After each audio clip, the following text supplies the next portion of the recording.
Jangan lupa subrek sama tombol ring. Assalamualaikum warahmatullahi wabarakatuh. Di sini saya akan menguraikan implementasi dari nilai-nilai dasar anti korupsi di dalam tupoksi saya. Untuk yang pertama adalah nilai berani.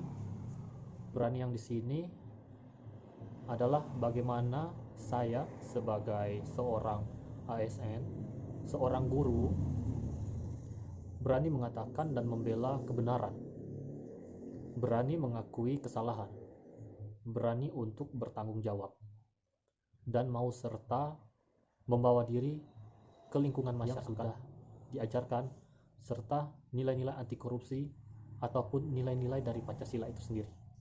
Selanjutnya adalah jujur. Nilai kejujuran yang diharapkan yang saya implementasikan di dalam sekolah itu bagaimana cara kita berperilaku dalam kehidupan sehari-hari layaknya seorang ASN yang baik, entah itu baik dalam hal ucapan ataupun baik dalam perbuatan. Selanjutnya, nilai yang ketiga adalah mandiri. Sebagai seorang guru, ASN guru, saya mengharapkan bisa mengembangkan potensi, entah itu dalam hal kemampuan ataupun kreativitas yang positif. Di dalam diri saya ingin tidak ada ketergantungan kepada ASN yang lain. Ya, ini yang dimaksud dengan nilai mandiri itu sendiri.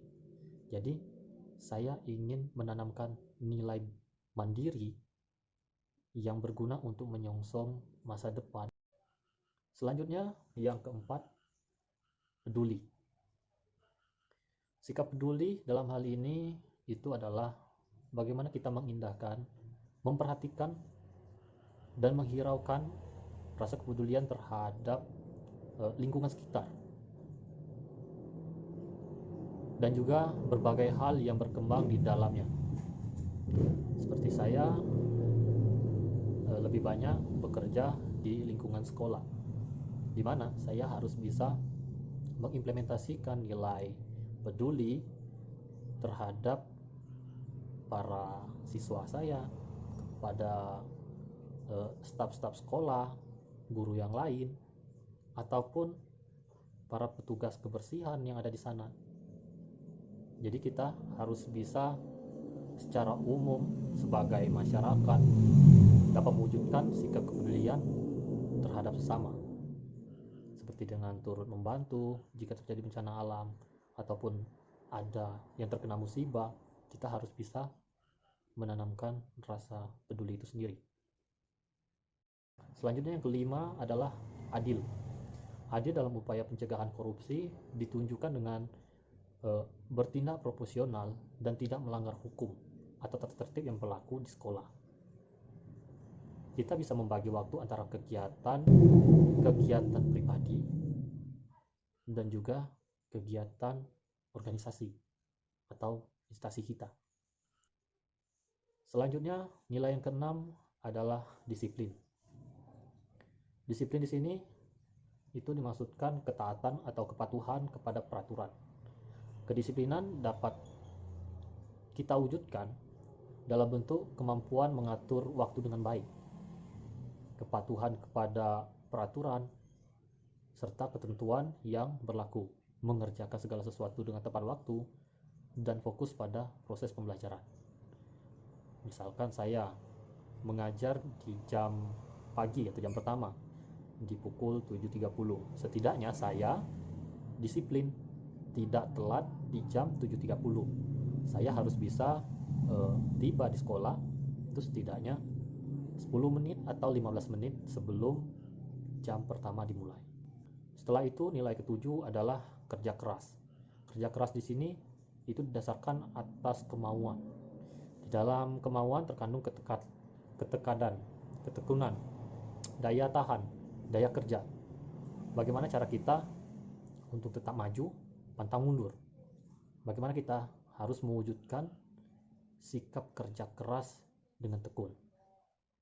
Misalkan saya diberi suatu tugas, saya harus bisa berusaha menyelesaikannya dan memperoleh hasil yang maksimal.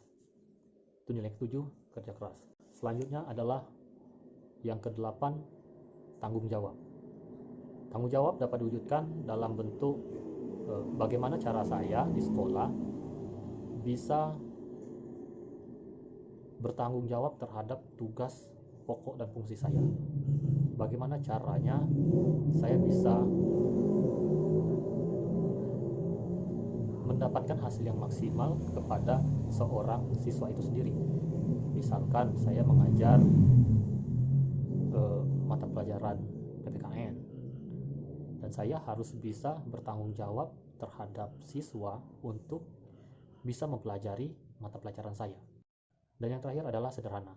Nilai sederhana yang diharapkan adalah di mana saya harus bisa tidak boros, rajin menabung. Kalau di dalam tugas pokok dan fungsi saya, mungkin saya diberi tugas sebagai bendahara, saya bisa mengatur keuangan sekolah ataupun tidak menghambur-hamburkan uang sekolah itu sendiri, sehingga tidak ada yang namanya penyelewengan dana. Itu adalah nilai-nilai anti korupsi yang bisa saya implementasikan di dalam tupoksi saya sebagai seorang guru.